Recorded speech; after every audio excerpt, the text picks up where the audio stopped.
back on and see what it looks like. So we're in the hospital room at this point in time. It's Mo, it's Gil, it's myself. We're talking to you. You want no stoner fest. You don't want a trip. You don't want a vent, and you wanted to make sure that we took care of Sarah and your family if anything happened to you. Okay, so how many people are in this room when you guys get there? Originally, just the three of us, and the one gentleman, the nurse, the guy is kind of standing off to the side, like way out of the way, and then a female nurse walks in, and they both kind of just stand off to the side, and it's really, they're allowing the three of us to be around you only. I'm surprised. I figured they'd be working all over me by then. They already did that. They were waiting for Dr. Colin to come in. Okay, so now how long do you think until Dr. Colin? Half hour, 45 minutes maybe.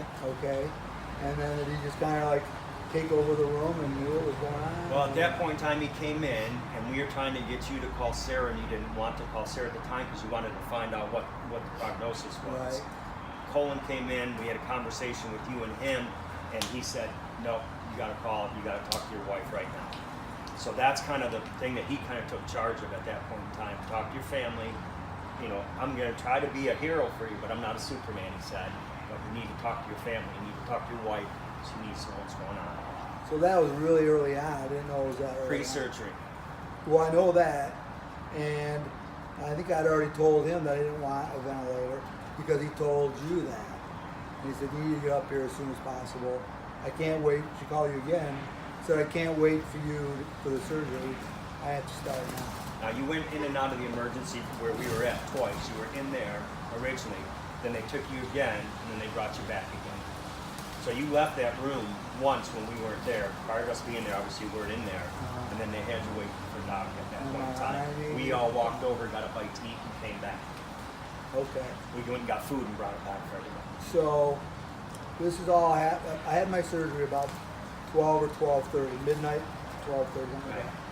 And it was a 6-hour surgery. When did you guys go home? Right? When they wheeled me into surgery? No, we waited around. We were trying to get any information we could to share with Sarah. I was on the phone with Sarah as she was driving up, just trying to get, times long, what I needed to do on your end, what we needed to do to prepare Sarah. And we were just trying to get information from the staff. And that was kind of tough to get there. You really had to pry from them because they wanted to talk to you, we were talking to her. So at this point in time, I'm talking with Sarah on the phone. We're waiting in the waiting room for any news from you at all. I think it was 2:45, 3 o'clock when you got there. And then so when Sarah got there, that's when we waited around. We showed Sarah around. We let her know where the waiting room was, where everything was, who the people were that were in charge. Introduced her to the nurse that I was talking to at the time. Peg, who was yeah, a sweetheart. Yeah, absolutely. So I introduced her to Peg, showed her around the hospital what we knew, where to wait, things. After we had Sarah set, because her sister was with her at that point in time, that's when we left. So I think we got home at 4 or 4:30 in the morning. Okay. And then I'll only say this once, but we still had one more round of golf to play. Right, And Monday. I don't know who made the decision not to play it or something. I think it was kind of a combined thing. It was breakfast the next day. I didn't get up. I was rooming with Jeff Barnes at the time. So he had woke up, got the information for me that he could get, whatever I was telling him, whatever I knew. And then he went to breakfast that day. When I made it to breakfast, he was already out. They had already decided that we were all coming to the hospital. And then I think the resort actually gave us some of our money back.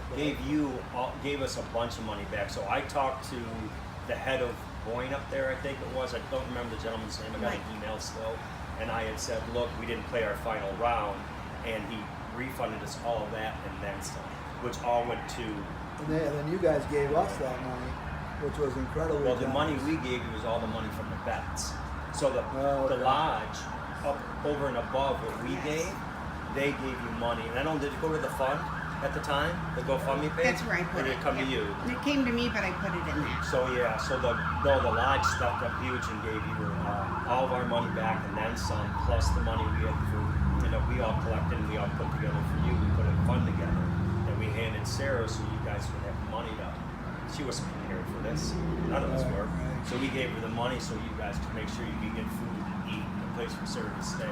Mike from Boyne has contacted me a couple times after that, when we were at Mary Free Bed just to see that how you were doing. Yeah, I think they're borderline worried about a lawsuit or something like that. I don't think I so. don't know, whatever. But yeah, Chap, you were huge. I appreciate you are a take charge guy, and you certainly did a ton. I appreciate And that. so Nothing else would have happened, you know. I like the fact that we realized how close we came to death and everything, and I think it's made us all closer. And no, we're not a bunch of 50-year-old guys, not afraid to tell each other that we love you. Absolutely. I think Love you too. we do that all the time. Yep. I do love you. Yep. And I appreciate it. All right. Absolutely. Thank you. All right, bud. Thanks, man. Yep. All right, All bud. right.